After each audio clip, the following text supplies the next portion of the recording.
The Fabians and the Frankfurt School, using Gramsci's approach, is the Communist Party USA.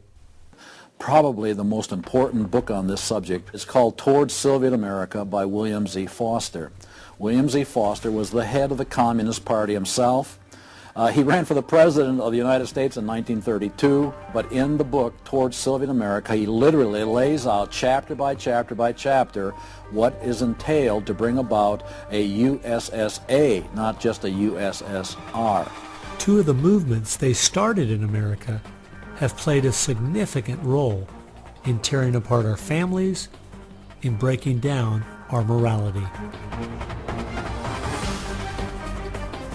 Betty Friedan is credited with really starting the feminist movement in this country. The purpose really was to attack full-time homemakers, to get them out of the home, to make them think they live dreary lives, to make women feel they are victims.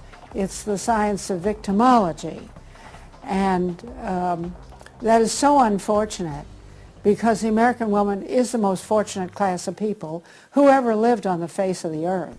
And to try to tell them that they are victims of an oppressive, unjust patriarchy is just a grievous lie.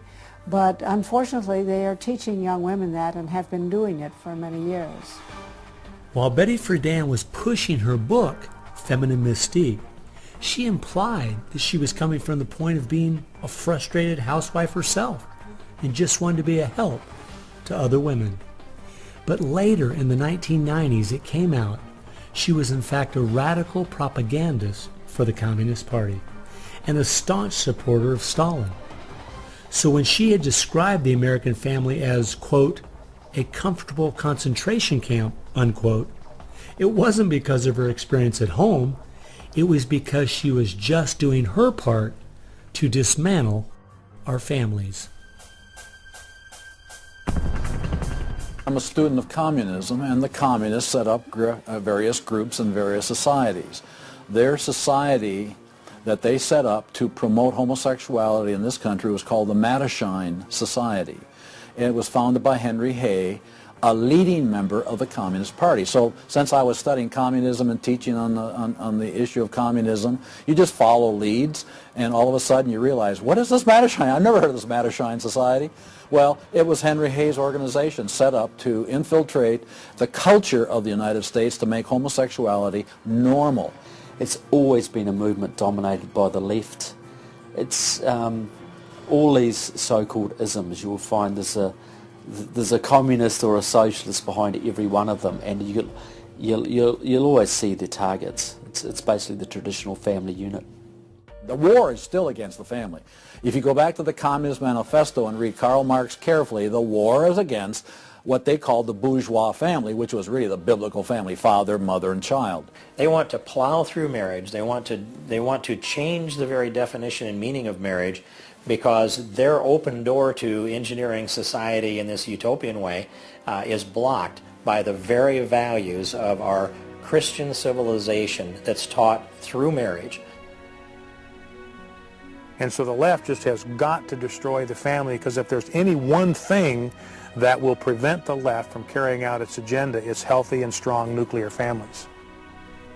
And so from the Fabian Socialist Society to the Frankfurt School to Antonio Gramsci and the Communist Party USA, from these four you will find connections to almost every left-leaning person and organization in America.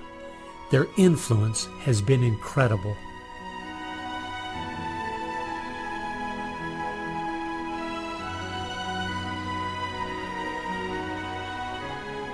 It was in the 1960s all the groups on the left seemed to realize Antonio Gramsci was right. In a Judeo-Christian society, you will never be able to persuade people to rise up in a Marxist revolution and start killing each other off.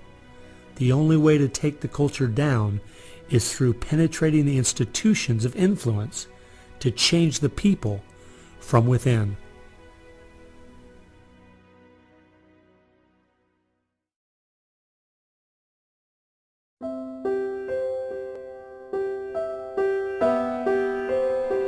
I guess the biggest surprise I had while studying these four groups was seeing that a large part of their agenda was trying to make us an immoral people.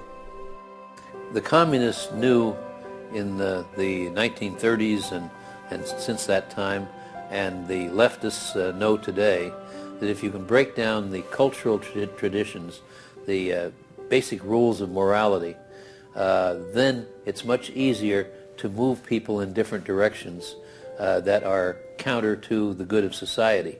They recognize that it's all part of the same fabric. Their ideologies all work together to break down families, to break down the sanctity of human life, the value of human life, to break down the idea that there is a God that we are accountable to. They essentially are validating the Judeo-Christian worldview by the very things they attack. Because in their effort to destroy our culture, they know that they have to go after the very things that the Judeo-Christian tradition honors and values.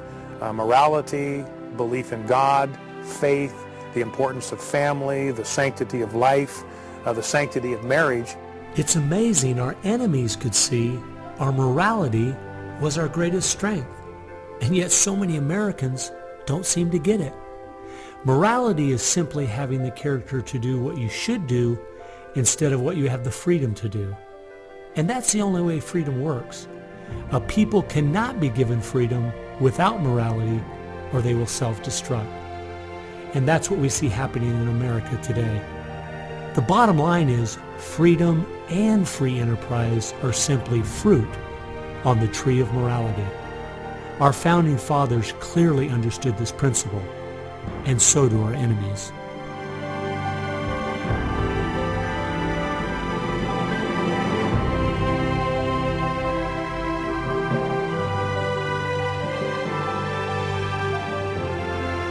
There is an important fact we need to face.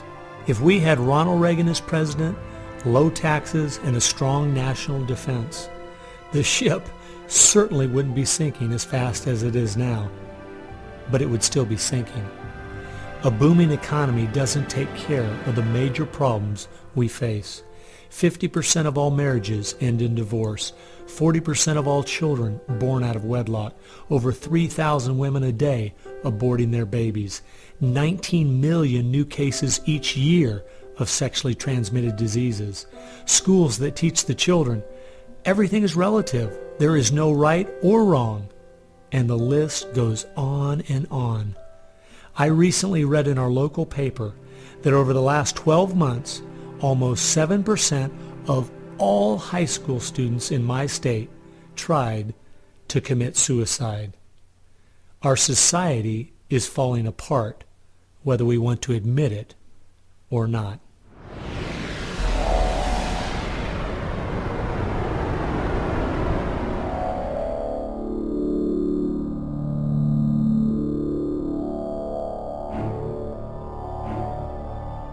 Karl Marx had the insight to see that dethroning God and destroying capitalism went hand in hand. As you attempt to dethrone God by erasing the morality in a society and destroying his institutions, the family and the church, you are destroying capitalism. Because as the families fall apart and the church loses its influence, society starts to crumble.